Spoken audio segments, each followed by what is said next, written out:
फिर से नहीं पढ़ाया नहीं मैंने अभी, इन लोगों को नहीं पढ़ा, तुमको उधर हो गया। रिजल्ट फ्रॉम ग्राफ में 4 स्टेप्स हैं। स्लोप फाइंड करके हम ग्राफ से कुछ रिजल्ट निकाल सकते हैं। और ये केवल काइनेमेटिक्स का नहीं है बच्चों, ये पूरी फिजिक्स में कहीं पे भी ग्राफ पूछे ना तो ये 4 चीज़ होती है। पूरी फिजिक्स में तुम 1 बाई 1 4 चीज़ चेक करोगे रिजल्ट फ्रॉम ग्राफ, ठीक है। तो रिजल्ट फ्रॉम ग्राफ अगर चेक करना है तो पहला क्या चेक करोगे, बाई फाइंडिंग स्लोप क्या मिलेगा, दूसरा बाई फाइंडिंग एरिया, तीसरा बाई फाइंडिंग रिलेशन, एंड चौथा हिडन इन 2 स्टेप्स। क्या मतलब, इसको मैं समझा दूँ पहले। हिडन इन 2 स्टेप्स का मतलब, मान लो ST ग्राफ देके और एक्सेलरेशन पूछ ले तो ST ग्राफ से वेलोसिटी तो तुरंत मिल जाएगी, लेकिन ST ग्राफ से वेलोसिटी और फिर वेलोसिटी टाइम ग्राफ से एक्सेलरेशन निकालना पड़ेगा, तो 2 स्टेप में होगा ना। इसका मतलब ST ग्राफ से देके ST डिस्प्लेसमेंट टाइम ग्राफ देके एक्सेलरेशन पूछे तो 2 स्टेप बीच में आएंगे। ऐसे क्वेश्चन को मैंने कहा हिडन है, छुपा रहता, दिखता नहीं एक बार में। क्लियर? अब देखना, बाय फाइंडिंग स्लोप से शुरू करते हैं। तो बाय फाइंडिंग स्लोप में हम इसको 2 टुकड़ों में बांटते हैं कि पढ़ने के 2 टुकड़े। पहला, स्लोप क्या देगा, वैल्यू क्या देगा, स्लोप से हमें मिलेगा क्या, और स्लोप कितना होगा। तो स्लोप से क्या मिलेगा, वो क्वांटिटी, और दूसरा स्लोप कितना होगा।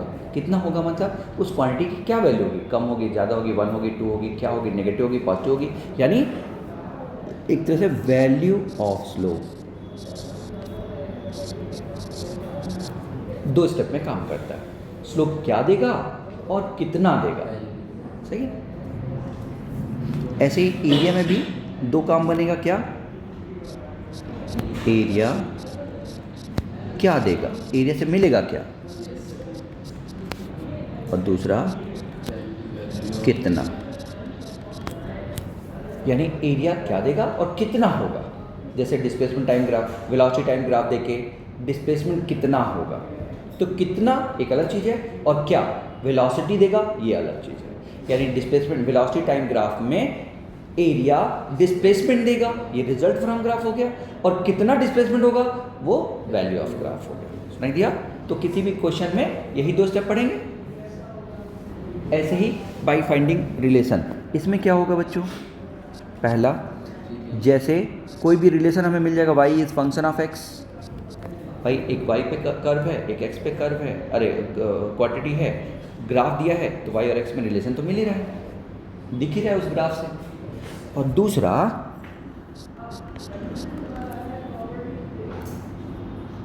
इसका यूज़ करके हम डिफरेंशिएशन, इंटीग्रेशन या डायरेक्ट कोई वैल्यू निकाल पाए। सही है, यानी इस रिलेशन का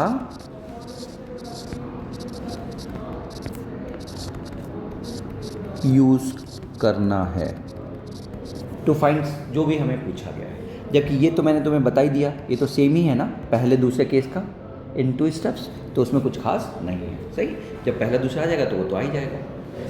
यानी कुल मिला के इस टॉपिक में हमारा काम ये है कि स्लोप क्या देगा, ठीक है ना, स्लोप से हमें क्या मिलेगा या एरिया से क्या मिलेगा एक, और कितना मिलेगा दो, बस। एग्जाम्पल, पहला ST ग्राफ, ST ग्राफ से का स्लोप क्या देगा बच्चों। स्लोप निकालने के लिए y एक्सिस पे क्वांटिटी को डिफरेंशिएट कर दो अपॉन x एक्सिस पे क्वांटिटी को डिफरेंशिएट कर दो, y एक्सिस पे क्वांटिटी को डिफरेंशिएट कर दो अपॉन x एक्सिस पे क्वांटिटी को डिफरेंशिएट कर दो स्लोप निकालने के लिए, और देखो कि वो क्या दे रहा है। हाँ, ds/dt क्या देगा, वेलोसिटी ना, समझे क्या बच्चों। तो स्लोप निकालने के लिए हम कर क्या रहे हैं, differentiation of quantity on y axis over differentiation of quantity on x axis. Hello, हाँ, नहीं क्लास में हूँ, बोलो।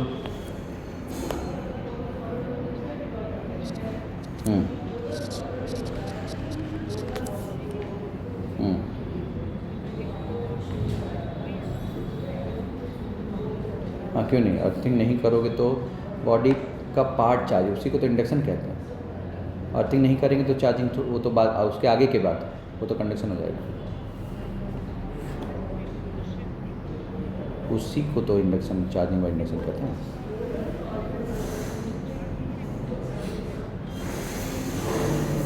नहीं, और पोलर मॉलिक्यूल में नेट पोलैरिटी 0 होती है इन एब्सेंस ऑफ बाहरी इलेक्ट्रिक फील्ड। जब बाहरी इलेक्ट्रिक फील्ड लगाते हैं तब चार्ज दिखने लगता है, शुरू में चार्ज नहीं दिखता एक साइड शिफ्ट होने पे। उसी को इंडक्शन, नहीं तो फिर इंडक्शन पढ़ेंगे क्यों, फिर पढ़ना ही बंद कर दें। नेट डाइपोल 0 हो जाता है in absence of external field.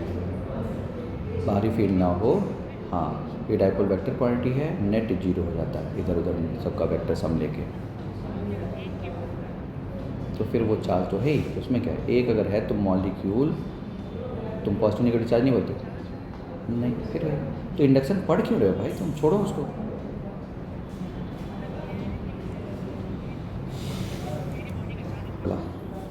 Okay, तो ds by d T, differentiation of quantity on y axis over differentiation of quantity on x axis. यही है हमारा स्लोप निकालने का, यही तरीका है। चाहे जो क्वेश्चन दे, सही, चाहे जो क्वेश्चन देते यही करना होता। और अगर एरिया क्या देगा, अगर हम देखें तो एरिया निकालने का तरीका ये है, एरिया क्या देगा देखना, quantity on y axis into small quantity on x axis का integration. Quantity on y axis over small quantity on x axis का क्या, इंटीग्रेशन। सुनाई दिया, ये होता है एरिया, यानी s पूरा और t छोटा का इंटीग्रेशन। अब ये यहाँ पे कोई चीज़ देगा या नहीं देगा वो अलग बात है, ये कुछ नहीं देगा। डिस्प्लेसमेंट इनटू टाइम कुछ होता है क्या, डिस्प्लेसमेंट अपॉन टाइम होता है ना, तो ये कुछ नहीं देगा। इसका मतलब ग्राफ हमेशा कुछ दे ऐसा जरूरी नहीं है। क्लियर हो गया, खत्म। आगे एक क्वेश्चन यहाँ पे एक और देखते हैं।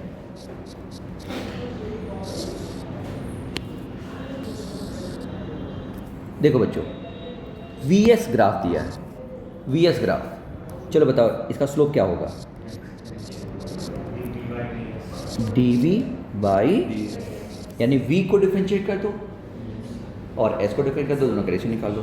dv by ds as it is तो नहीं दिख रहा है, लेकिन ये दिख रहा है dv बाई ds असल में dt से मल्टीप्लाई, dt से डिवाइड करने से मिलेगा कुछ, a बाई v। देखो तो acceleration by dv by dt acceleration हो गया और ds बाई dt वेलोसिटी हो गया। a बाई v मिला ना, क्या मिला, a बाई v। सुनाई दिया, क्लियर है बच्चों।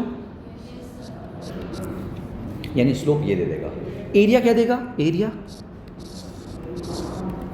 v को पूरा लो, v को और s को थोड़ा लेके क्या कर दो, इंटीग्रेट, है ना। और v इंटू डी एस तो कुछ नहीं होता, होता है क्या, हाँ, फिर से मैंने कहा ना, एरिया निकालने का क्या तरीका है। असल में एरिया निकालने का क्यों कर रहे हैं हम लोग, ये एरिया निकालना है, तो एरिया निकालना है तो ये अननोन शेप है तो उसको नोन शेप में बदलते हैं और उसके लिए बहुत छोटा सा स्ट्रिप ले लेते हैं। एक बहुत छोटा सा स्ट्रिप देखें तो ये किसकी तरह काम करता है, रेक्टेंगल की तरह। एक छोटा सा स्ट्रिप किसकी तरह काम करेगा, लेकिन कब, ये छोटा सा काम कब करेगा, बहुत छोटा होगा, यानी ds होगा बहुत छोटा, तभी ना। और लेंथ कितना होगा, वो तो v के बराबर होगा। तो लेंथ कितना होगा बच्चों, v के बराबर, लेंथ v के बराबर। जबकि विड्थ कितना होगा, डी एस ए होगा ना, तो ये छोटा सा एरिया होगा और उसको इंटीग्रेट कर दोगे तो टोटल एरिया आ जाएगा। समझ गए कैसा होता है? यानी कुल मिला के तरीका क्या होगा, वी को पूरा और एस को छोटा ले लो। समझ गए कैसे देखते हैं? क्लियर हो गया? एरिया निकालने का ये तरीका हो गया। तो ये तो कुछ दे नहीं रहा है, वी डी एस कुछ देगा?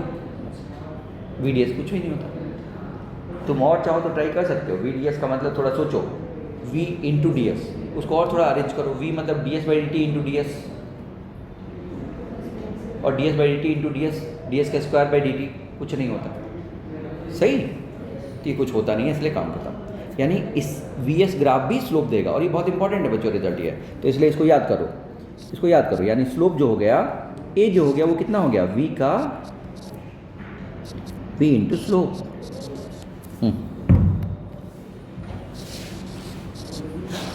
ए जो हो गया वो क्या हो गया, वी इंटू स्लोप। ये अच्छा रिजल्ट है, ध्यान से। ए जो हो गया वो वी इंटू स्लोप हो गया। लेकिन ऑलरेडी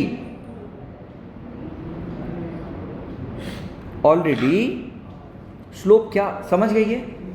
हाँ, इतने से आएगा आंसर जो भी आएगा, ठीक। लेकिन हम ऑलरेडी देख रहे हैं कि v as a function of s तो ग्राफ में दिया है। ग्राफ किस में दिया है? v और s में।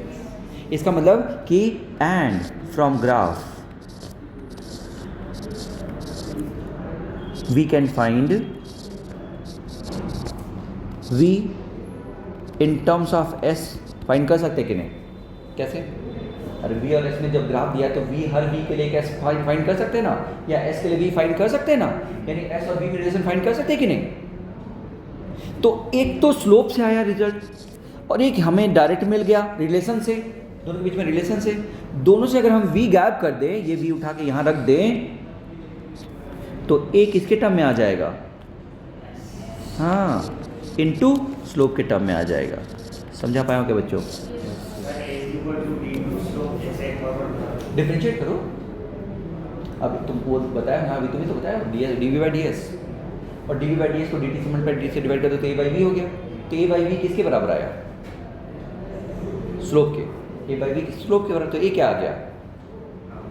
We into slope. तो एक रिजल्ट स्लोप से आया और एक डायरेक्ट रिजल्ट है किसके बीच में? किसके बीच में रिजल्ट है ये? v और s के बीच में। तो एक स्लोप से आया है और एक v और s से डायरेक्ट रिजल्ट आया है। तो v और s का जो रिजल्ट है डायरेक्ट वाला, उसको उठा के स्लोप वाले रिजल्ट में रख दोगे तो a और s में रिलेशन आएगा कि नहीं? इसको समझो, इसको याद करो बच्चों। ये क्वेश्चन आता है, बहुत आता है, ये क्वेश्चन बहुत आता है, टफ है, अच्छा क्वेश्चन है जो मैंने स्टेप बोला है। चलो बताओ फिर से। एक रिजल्ट किससे आया है? स्लोप से।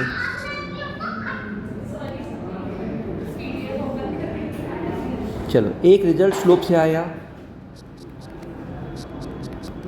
एक रिजल्ट रिलेशन से आया।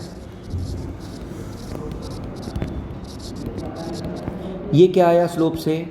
v इंटू स्लोप आया ना। और ये क्या आया? v किसके टर्म में? s के टर्म में आया ना। दोनों से क्या आया हमें बताओ? दोनों से a एंड s में रिलेशन आ जाएगा।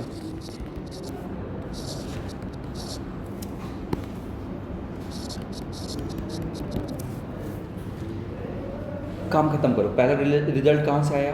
स्लोप से। दूसरा रिजल्ट कहाँ से आया? रिलेशन से। दोनों से हमें v गायब करने का मौका मिल गया और हमें a और s में रिलेशन मिल गया। मिला कि नहीं?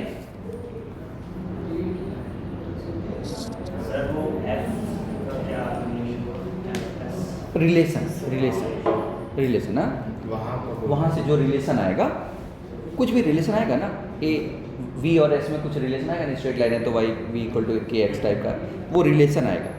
समझिएगा बच्चों? तुम स्टोरी बस काम खत्म करो। एक स्लोप से रिजल्ट निकालोगे, एक डायरेक्ट निकालोगे, डायरेक्ट, और दोनों को यूज करके हमारा क्वेश्चन आ जाएगा। काम खत्म करो। वीएस में यही करना है, वीएस में यही करना है, याद रहेगा?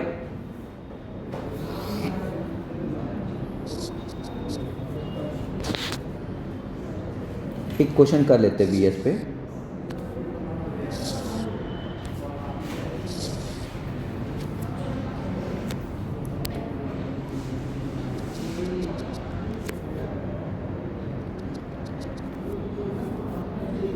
बताओ बच्चों, ये है v और s में ग्राफ, और कुछ भी दिया है यहाँ पे। क्या दिया है? मान लो वेलोसिटी 10 मीटर पर सेकेंड है, जब डिस्प्लेसमेंट लेट 2 मीटर है, ऐसा। ठीक, तो find acceleration when s is 1 metre. बताओ, डिस्प्लेसमेंट जब 1 मीटर है तब एक्सेलरेशन फाइंड करना है। बताओ क्या करें?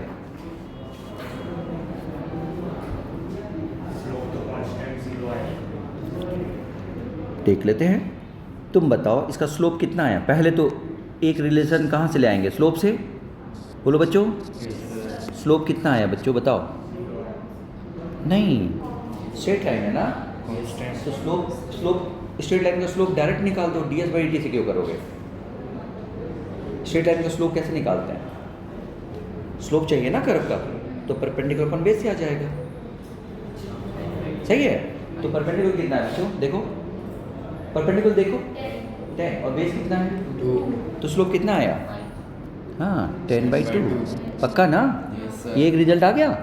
तो स्लोप कितना आ गया बच्चों? 5 आया ना? अच्छा, और स्लोप किसके बराबर होता है? क्या बोला मैंने? a बाई वी ना, कितना हो गया 5। तो एक रिलेशन आ गया a = 5v। आया ना एक रिलेशन। और दूसरा रिलेशन बताओ बच्चों, डायरेक्ट जरा बताओ तो, v और s में कैसे रिलेशन आएगा? हमें क्या चाहिए? s कितना दे रखा है? 1 मीटर। 1 मीटर।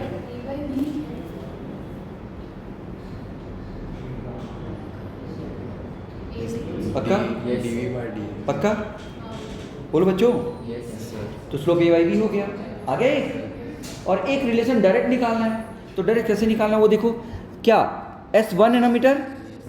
तो जब s 1 मीटर है तो वेलोसिटी कितनी होगी? कौन बताएगा? कैसे निकालोगे? हाँ, उसका आधा हो जाएगी ना। देख लो तो 5 हो जाएगी कि नहीं? कैसे कैसे देख लेते हैं। ये कौन है? s, और ये कौन है? v। तो स्लोप s बाई वी भी तो हो रहा है। ये जो स्लोप है वो v बाई s दिख ही रहा है। तो v कितना है? s टाइम्स स्लोप, है कि नहीं बच्चों? तो ये इक्वेशन 2 है, यानी v is s into slope. एक ये भी है, और स्लोप कितना है? 5। यस, यानी 5s, है कि नहीं? 5s। ये इक्वेशन कौन? 2। तो पहले में देखो और दूसरे में देखो, फ्रॉम 1 and 2। बोलो a कितना आ गया? 5v ना, 5v, और v कितना है? 5s है ना, 25s। ये तो हुआ, और s की वैल्यू 1 रखना है तो रख दो, तो हमारा 25 आएगा एक्सेलरेशन। सुनाई दिया कैसे होगा? एक अच्छा क्वेश्चन है ये, ध्यान से। अच्छा क्वेश्चन, ये एक अच्छा क्वेश्चन होता है, तो इसको तो याद ही रखना है तुम्हें। वीएस ग्राफ देके एक्सेलरेशन पूछ ले फॉर गिवन डिस्प्लेसमेंट। वेलोसिटी देके पूछे तो आसान क्वेश्चन है, वेलोसिटी देके पूछेगा तो आसान क्वेश्चन है, फिर तो डायरेक्ट फॉर्मूला लग जाएगा।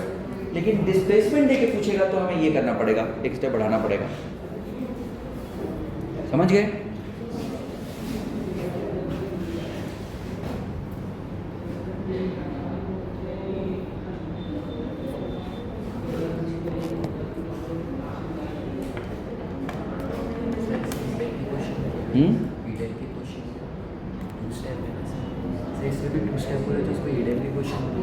नहीं, ये हिडन का ग्राफ से नहीं है ना, सही ना? बोल सकते हो एकदम सही, हिडन ही है, छुपा हुआ है।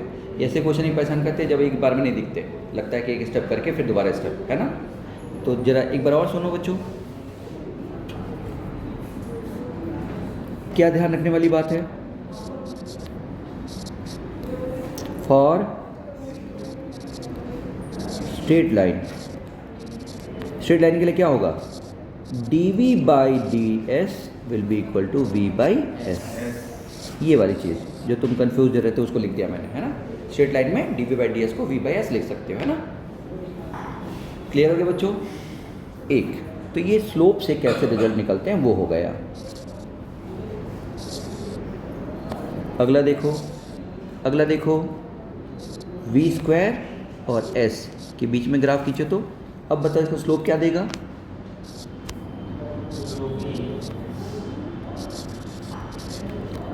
हाँ, v differentiation of v square ना बच्चों, ओवर डिफ्रेंशिएशन ऑफ एस, है ना?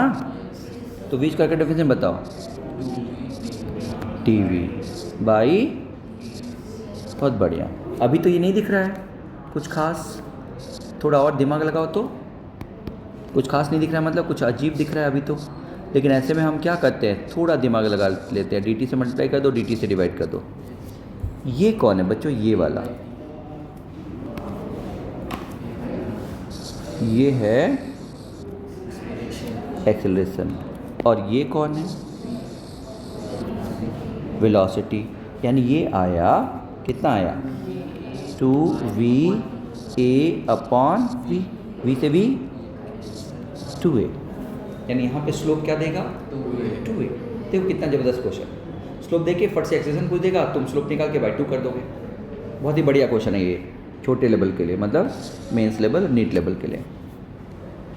सही, तो कुछ भी ये दे देगा, ग्राफ देके बोल देगा कुछ भी, लेट ये 37 डिग्री है, कितना है? 37 डिग्री। तो तुम बताओ क्या करोगे?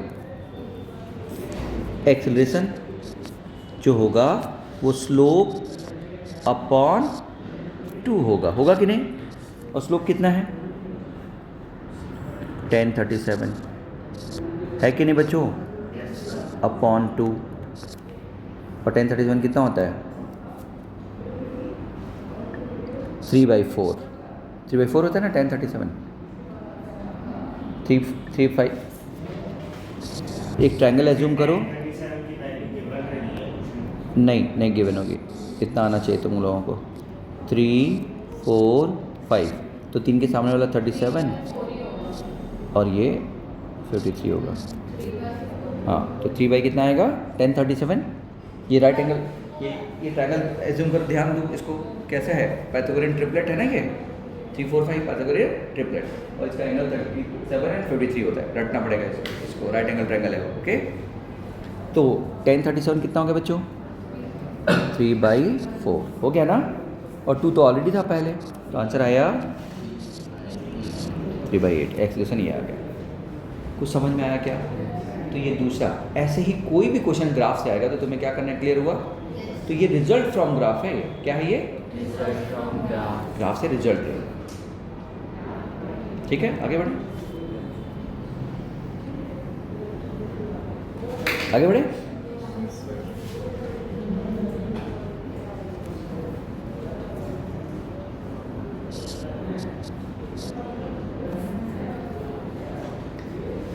अब इसके बाद आता है कि एनालिसिस फ्रॉम ग्राफ, वही जो मैंने कहा, कितना ज़्यादा कितना कम।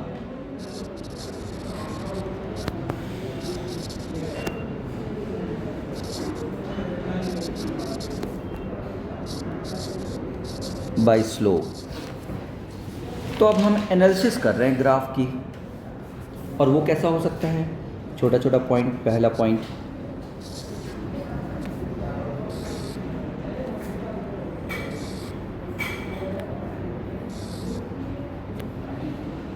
देखो, मान लो सिंपल मैं ST ग्राफ खींचा हूँ, तो इसका स्लोप वेलोसिटी शो करेगा कि नहीं? तो ये वेलोसिटी 1 है और ये वेलोसिटी 2 है। कौन बताएगा कौन सी वेलोसिटी ज़्यादा है, 1 की 2? 1। कैसे? कुछ भी करने से पहले कैसे? ऐसे नहीं। कौन सी वेलोसिटी ज़्यादा है, 1 की 2? भाई फिर से, 2 का वो डिग्री ज़्यादा, कैसे पता चलेगा? अभी हमने देखा ना कि ST ग्राफ का स्लोप क्या होता है। अरे स्लोप जो होता है ds/dt होता है, यानी वेलोसिटी हुआ कि नहीं? Yes sir. अगर मैं इसको θ1 मान लूँ और इसको कितना मान लूँ, θ2, तो क्या लग रहा है, θ1 ज़्यादा कि θ2 ज़्यादा? तो θ2 ज़्यादा है किससे? θ1 से। तो tan θ2 ज़्यादा होगा tan θ1 से, और tan θ2 क्या होगा? Slope of 2 will be greater than, slope of 1। यही ना बच्चों। और स्लोप ऑफ 2 मतलब क्या? v2 will be greater than बोलो बच्चों, Yes, sir. तो साफ साफ दिख रहा है कि velocity of 2 will be greater than velocity of 1, है कि नहीं? ऐसे देखना होता है। एनालिसिस देखो कैसे करते हैं, एनालिसिस, ग्राफ की एनालिसिस। तो ये कैसे एनालिसिस, किसके एनालिसिस है? स्ट्रेट लाइन बन रहा है, क्या बन रहा है? तो स्ट्रेट लाइन के एनालिसिस है ये, यानी स्ट्रेट लाइन तो आसान है, पक्का। लेकिन एक और एनालिसिस होता है, वो क्या होता है देखते हैं। एक और एनालिसिस, आगे बढ़े। दूसरा,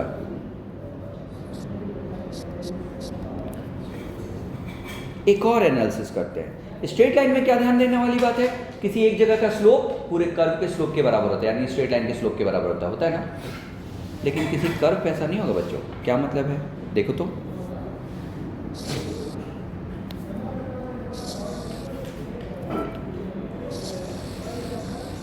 मान लो हमारा ST ग्राफ ऐसा दे दिया,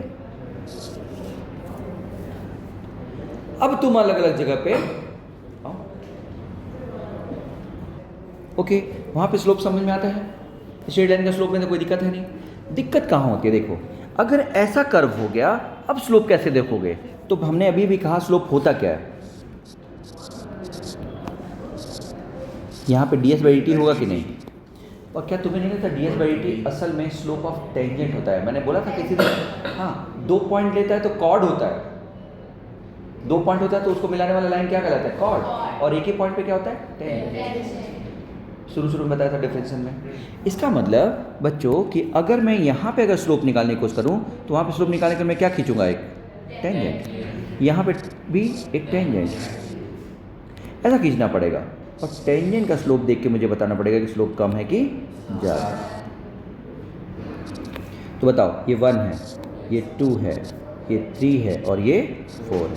क्या लगता है स्लोप तुम्हारा, क्या लग रहा है, बढ़ रहा है कि घट रहा है? घट रहा है। ये स्लोप पहले ऐसे देखो, है ना? तो कैसे याद रखोगे? देखो, इसको स्लोप कितना है जानने के लिए नोट क्या है? अगर एंगल 90 के पास है, एंगल क्या है? 90 के पास, तो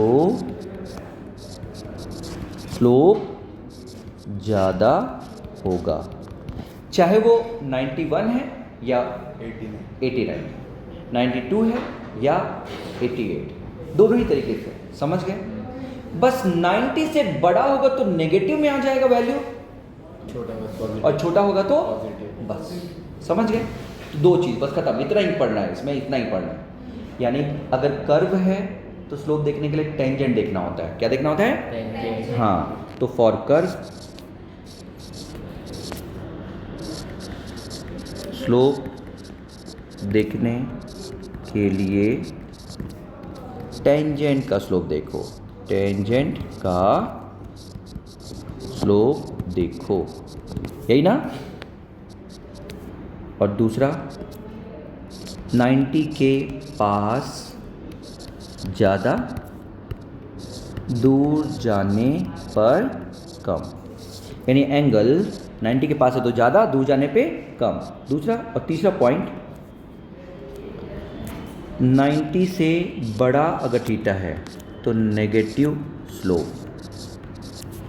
90 से कम अगर थीटा है तो पॉजिटिव स्लोप। बस इस 3 पॉइंट से सारे रिजल्ट तुम बता सकते हो सोच समझ के, ठीक है? बस 3 पॉइंट्स। तो बताओ, यहाँ पे 1 से लेके 2 से लेके 3, 4 स्लोप घटता जा रहा है, और उसके बाद क्या हो रहा है? स्लोप घट रहा है कि बढ़ रहा है? उसके बाद देखो तो नेगेटिव में जा रहा है, लेकिन स्लोप बढ़ रहा है, नेगेटिव में बढ़ रहा है, यानी डायरेक्शन नेगेटिव हो गई लेकिन बढ़ रहा है। सही ना? तो यहाँ पे रिजल्ट क्या है? रिजल्ट तो ये 4 है, ये 5 है, ये 6 है, ये 7 है ना? स्लोप ऐसे है, ऐसे है, ऐसे है, ऐसे है। स्लोप देखो, कर्व मत देखो, स्लोप देखो। स्लोप बता रहा हूँ। तो स्लोप के बारे में क्या लिखोगे? देखो, स्लोप पहले कम हो रहा है, फिर बढ़ रहा है। सुनाई दिया? बोलो, लेकिन किस में बढ़ रहा है? नेगेटिव में बढ़ रहा है।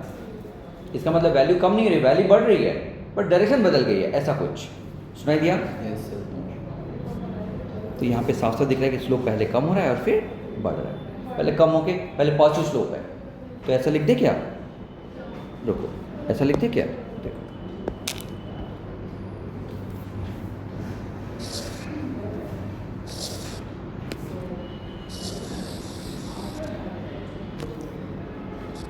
पॉजिटिव डिक्रीजिंग,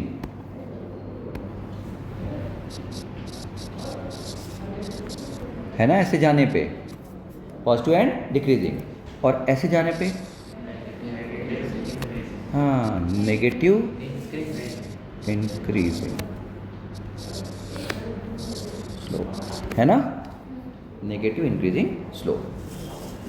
बच्चों स्लोप तो स्लोप है, एसटी ग्राफ देख के वेलोसिटी के बारे में पूछे तो ये बताओगे, यानी वेलोसिटी पहले क्या हो रही है, बढ़ रही है कि घट रही है, घट रही है। वेलोसिटी स्लोप होगा ना। पॉजिटिव से घट रही है। अरे एसटी ग्राफ का स्लोप वेलोसिटी होगी ना, तो पहले स्लोप ज़्यादा है यानी वेलोसिटी ज़्यादा है, स्लोप ज़्यादा है तो वेलोसिटी कम। फिर एक मिनट दिमाग चल रहा है, नहीं छुट्टी करना है, एक मिनट पता नहीं क्यों आज लग रहा है कि दिमाग थोड़ा कम चल रहा है, कम चल रहा है, मौसम खराब है क्या कुछ, फिर से सुनो, देखो कुछ तो दिक्कत है। एसटी ग्राफ है, एसटी ग्राफ का रिजल्ट क्या कौन देता है, स्लोप रिजल्ट क्या देता है, वेलोसिटी, और कितना वेलोसिटी कितना वो अभी डिस्कस कर रहे हैं। तुम समझ रहे हो हम लोग कहाँ पे हैं, क्या हो गया क्या सब। सर पहला एसटी ग्राफ का जो स्लोप है वो वेलोसिटी देता है, और वेलोसिटी पहले वेलोसिटी कितनी है ये जानने के लिए स्लोप कितना है देखना पड़ेगा, तो स्लोप पहले ज्यादा है, समझ गए, फिर बढ़ रहा है लेकिन नेगेटिव में बढ़ रहा है। सुने शुरू में 3 पॉइंट लिखा है ना मैंने, स्लोप में क्या लिखा है, क्या स्टेप है, पहला स्लोप क्या देता है, स्लोप से मिलता क्या है एक, और फिर एनालिसिस। एनालिसिस का मतलब है कि हम स्लोप की वैल्यू देखें कि क्या होगी, कम ज्यादा नेगेटिव पॉजिटिव, पक्का। ये सर वेलोसिटी नेगेटिव में कहाँ हो सकती है? डायरेक्शन बदल गई, इसका मतलब ये है, सही ना। तो वेलोसिटी की सुनो, तो वेलोसिटी की वैल्यू सुनो मेरे वर्ड सुनो, पहले ज्यादा है, कम हुई, कम होते जीरो हो गई, रुक गया, वापस आ रहा, बढ़ता हुआ और बढ़ता हुआ तेजी से, समझे, यानी वेलोसिटी पहले घटी, जीरो हो गई, फिर वापस आने लगी और बढ़ती गई, समझे कि नहीं। तो यानी यहाँ पे नेगेटिव का मतलब क्या, वापस आना, नेगेटिव स्लोप का मतलब, स्लोप नेगेटिव, सुनाई दिया इस तरह से, क्लियर है सबको। तो हम यहाँ से कह सकते हैं कि वेलोसिटी पॉजिटिव में डिक्रीजिंग है ना, देन नेगेटिव में क्या, हाँ इंक्रीजिंग है, देन नेगेटिव में इंक्रीजिंग। सुनाई दिया क्या होता है, Yes, sir. ये है सारा खेल।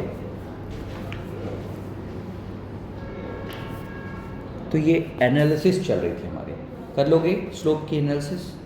तो 2 ही टाइप का होता है, या तो स्ट्रेट लाइन देगा कांस्टेंट, या वेरिएबल देगा। सुनाई दिया, Yes, sir. स्लोप समझ में आ गया, रिजल्ट ऐसे निकालना है स्लोप से।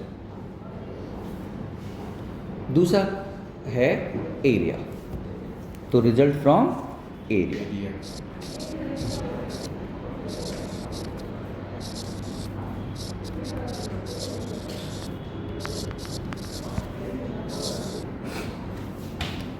Result by finding area. Area सबसे पहले एरिया क्या देता है वो तो बात हो चुकी है। एरिया निकालने के लिए y को पूरा लो और x को छोटा, और देखो कि वो क्या देता है। सही है, इंटीग्रेट करके, क्लियर।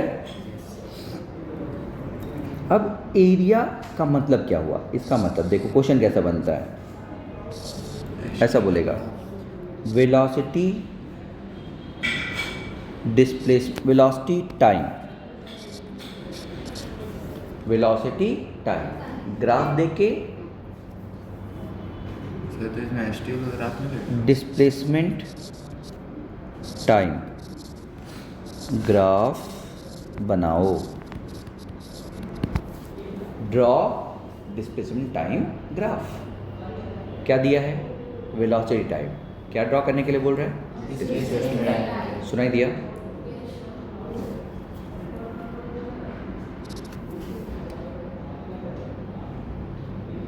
तो कैसे देखना? वेलोसिटी टाइम कॉन्सेप्ट क्या है?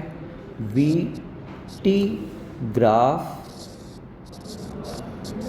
का area, that is area of we T graph, will be equal to displacement, will be equal to displacement। इसको और ठीक से समझते हैं। मान लो हमारा ग्राफ ऐसा है, तो सुनना मैंने क्या बोला। अगर मैं यहाँ पे हूँ तो कोई एरिया नहीं है, डिस्प्लेसमेंट 0 है। लेकिन अगर मैं यहाँ पे हूँ तो ये एरिया है A1 जो यहाँ का डिस्प्लेसमेंट देगा। सुनाई दिया? अगर मैं यहाँ पे हूँ तो ये एरिया है A2 पूरा पूरा, समझे? पूरा, वो पार्ट नहीं, वो पूरा एरिया जो यहाँ का डिस्प्लेसमेंट देगा। ये पूरा A2 है। समझ में आया? यानी जहाँ पे खड़े हो वहाँ तक का पूरा एरिया डिस्प्लेसमेंट देगा। सुनाई दिया? पूरा एरिया, पार्ट नहीं, पूरा एरिया देखना है। तो जहाँ पे खड़े होकर तुम वेलोसिटी देख रहे हो वहाँ तक का पूरा एरिया। मैं बार बार क्यों बोल रहा हूँ, तुम समझ रहे हो ना? क्योंकि बच्चे पार्ट का एरिया देखने लगते हैं, गलत हो जाता है। पूरा एरिया देखना है, वहाँ तक का पूरा एरिया टोटल डिस्प्लेसमेंट देगा। सुनाई दिया? यानी ऐड करोगे तुम एरिया को, क्या करते जाओगे? तो जब भी ऐसा ही, सर फिर से समझा दिया, समझ नहीं। अगर मैं यहाँ पे खड़ा हूँ, ये S2 है, S3 पे, तो 3 तक का पूरा एरिया, 3 तक का, तो पूरा एरिया 3 तक का कौन सा होगा? ये पूरा होगा, पूरा पूरा पूरा पूरा एरिया पूरा डिस्प्लेसमेंट देगा। सही ना? कहाँ तक का? S3 तक का। S3 तक का पूरा एरिया पूरा डिस्प्लेसमेंट देगा। समझ गए? तो पार्ट नहीं लेना है वहाँ। अगर वहाँ पे कोई पूछे डिस्प्लेसमेंट तो वहाँ तक का एरिया लेना है। समझे क्या बच्चों? यहाँ पे बताओ, समझ गए? यानी वो पूरा एरिया लेना है, ये ध्यान रखने वाली बात है। पूरा एरिया लेना है, जहाँ का डिस्प्लेसमेंट पूछेगा वहाँ तक का पूरा एरिया लेना है। पार्ट, छोटा सा टुकड़े का नहीं लेना है, पूरा एरिया लेना है। समझो, ये गलती होती है इसलिए बोल रहा हूँ। ठीक है?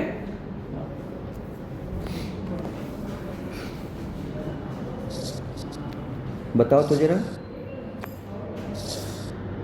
एक्सीलरेशन टाइम डायग्राम का एरिया क्या शो करेगा? वेलोसिटी। क्या शो करेगा? वेलोसिटी। वेलोसिटी मैक्सिमम कहाँ का है? ए का, बी का, सी का या डी का? वेलोसिटी मैक्सिमम कहाँ का है? बी। मैंने जो बोला तुमने ध्यान नहीं दिया। जो मैं बोलूँगा उस पर बहुत ध्यान देना है, बहुत। समझ गए? नहीं तो ऐसी गलती होगी। मैंने क्या बोला? ए पे खड़े हो, 80 डायग्राम का एरिया वेलोसिटी देता है ना? क्या देता है? वेलोसिटी। तो अगर इनिशियल वेलोसिटी 0 मान लेते हैं, इनिशियल वेलोसिटी क्या मान लेते हैं इसमें? 0। तो अगर ए पे हो तो जो एरिया है दिख रहा है तुम्हें? ए पे हो तो कितना एरिया है? इतना एरिया है कि नहीं? अगर बी पे हो तो कितना एरिया है? ये पूरा एरिया है ना? तो ज़्यादा हुआ कि नहीं? और सी पे हो तो एरिया कम हो गया? बोलो, और बढ़ाना एरिया, बोलो। तो डिस्प्लेसमेंट और बढ़ा, वेलोसिटी और बढ़ी कि नहीं? और डी पे हो तो तब तो पूरा ही आ जाएगा ना? तो और बढ़ा कि नहीं? तो सबसे ज़्यादा वेलोसिटी कहाँ होगी? मैंने कहा ना अभी, पूरा एरिया देखो, एरिया देखना है, घटता हुआ नहीं देखना है, एरिया देखना है। जो बोल रहा हूँ उसको सुनो। जहाँ पे वेलोसिटी पूछे वहाँ तक का पूरा एरिया देखना है, ये घटते हुए नहीं देखना है। तुमने जो देखा वो मुझे पता था, तभी तो तब से बोल रहा हूँ पूरा एरिया देखना है। सुनाई दिया? ये गलती वहाँ पे क्लास में सबसे करा चुका हूँ। अब बोल के कि तुम गलती करोगे, चलो बताओ, सबने गलत बताया। ये गलती होती है, तुम लोग देखते देखते अचानक कुछ और देखने लगते हो। तभी तो मैं तब से, जबकि उनको मैंने पूछा था, तुम्हें तो बताया हूँ अभी, एरिया पूरा देखना होता है और वही गलती होती है। सुनाई दिया? तो गलती से बचना है तो जो मैंने कहा उसको याद रखो, पूरा एरिया देखना होता है। अगर कहीं का डिस्प्लेसमेंट पूछे तो, या एरिया से जो भी चीज़ निकले, सही पार्ट का नहीं देखना होता, और घटते हुए नहीं देखना है। ये नहीं कि घटने लगा एरिया घट रहा है, घट कैसे रहा है? एरिया तो जुड़ेगा ना हमेशा। कब घटेगा? आगे जाने पे घटेगा। क्यों? क्योंकि नेगेटिव एरिया हो गया, तो अब जोड़ोगे तो नेगेटिव जुड़ने लगेगा, तो घटने लगेगा। यानी एरिया घटना कब शुरू होगा? After D, after D. सुनाई दिया? Yes sir. Area after D घटेगा। सर जो नीचे जो एरिया बनेगा आफ्टर डी, वो ऊपर वाले एरिया से फिर माइनस होगा। माइनस होगा, यस। यानी अगर ये करोगे, अगर यहाँ पे कोई लाइन लोगे तो ये एरिया उस ऊपर वाले एरिया से क्या हो जाएगा? माइनस, क्योंकि नेगेटिव एरिया है ना। क्योंकि हम टोटल एरिया देखते हैं। क्या देखते हैं? Total area. तो यहाँ से लेके यहाँ तक का टोटल, तो ऊपर का प्लस और नीचे का माइनस, टोटल क्या हो जाएगा? कम होने लगेगा। सुनाई दिया? तो कैसे देखते हैं एरिया से, समझ में आया? बस ये बहुत इंपॉर्टेंट है, बहुत इंपॉर्टेंट है, बहुत इंपॉर्टेंट। ठीक है, गलती होती है जो मैंने बोला। ठीक, अब मेरे पास ये बना बनाया है तो मैं उससे क्वेश्चन करा दूंगा।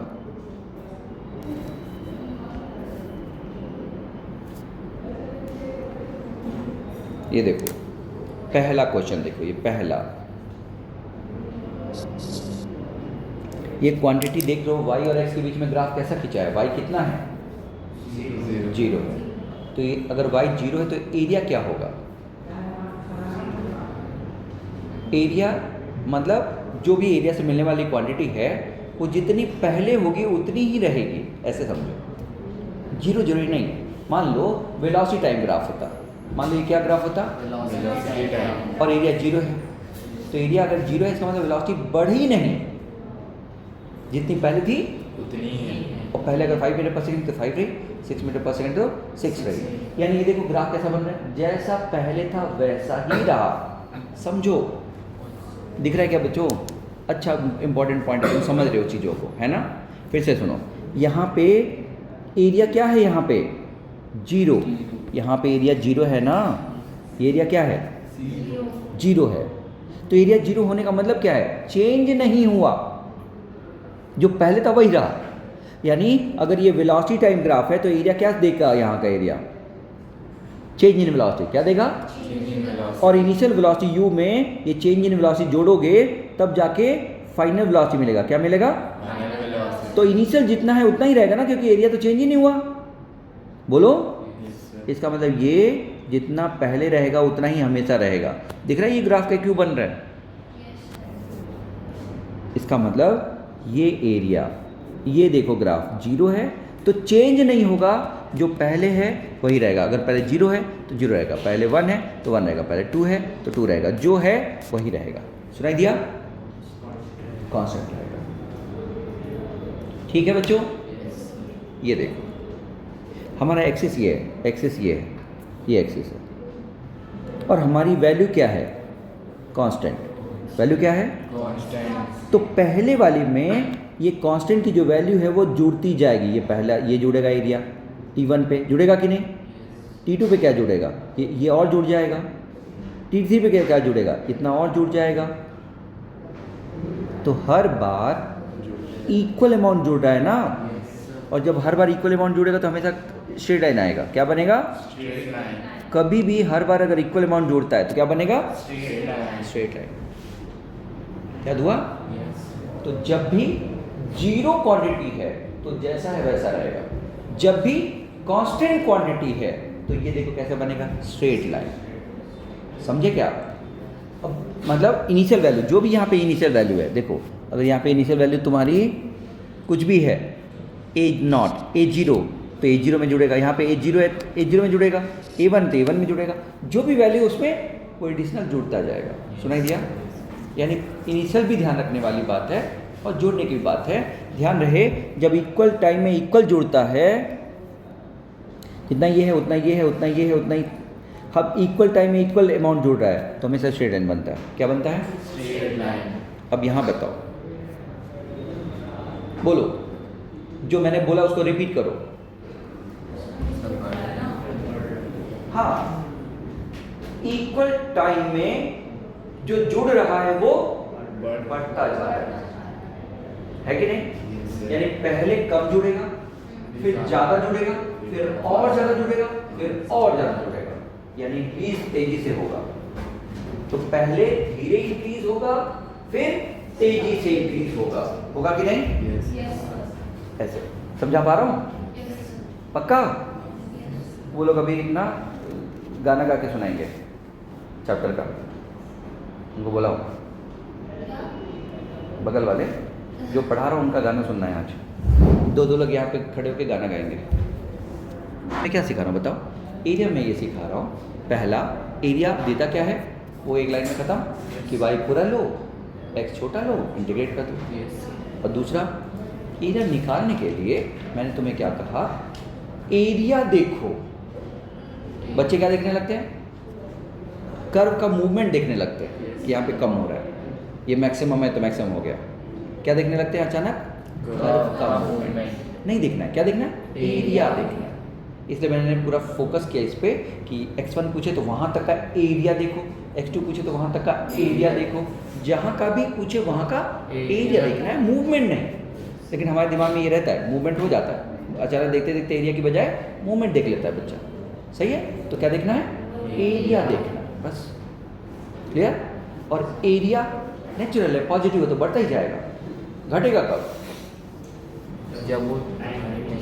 जब वो नेगेटिव तब घटेगा, है ना? यानी घटना शुरू होगा जब साइन बदल जाएगा, यही ना? ठीक है बच्चों? तो ये सब हो चुका है, तुम समझ रहे हो। ये देखो इसका क्या खास बात है, इसमें शुरू में बराबर इंक्रीज हो रहा है, तो बराबर इंक्रीज का मतलब स्ट्रेट लाइन बनेगा। और बाद में पहले ज़्यादा बाद में कम, तो घटेगा नहीं, इंक्रीज ही होगा। लेकिन पहले थोड़ा समझो बच्चों, ये देखो पहले थोड़ा ज़्यादा बढ़ेगा, है कि नहीं? फिर थोड़ा कम बढ़ेगा, फिर और कम बढ़ेगा, और बाद में बढ़ेगा ही नहीं। समझो, इंक्रीज तो हो रहा है लेकिन पहले ज़्यादा फिर कम।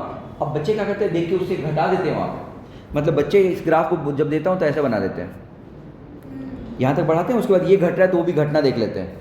तुम समझ गए? क्योंकि ये घट रहा है ना, तो बच्चे के दिमाग में यहीं से यहाँ पे घटते हुए दिखने लगता है। तुम अचानक एरिया देखते देखते क्या देखने लगते हो? कर्व देखने लगते हो। तो अपने दिमाग को समझाओ कि एरिया ही देखना है। तुम क्या करते हो? एरिया देखते देखते अचानक क्या देखने लगते हो? कर्व देखने लगते हो। जब कर्व देखने लगते हो तो दिमाग कर्व की तरफ मूव कर जाता है। समझ गए बच्चों? हो गया? आज के लिए इतना ही रहने देते हैं, फिर क्लास डिस्टर्ब हो जाएगी नहीं तो, है ना?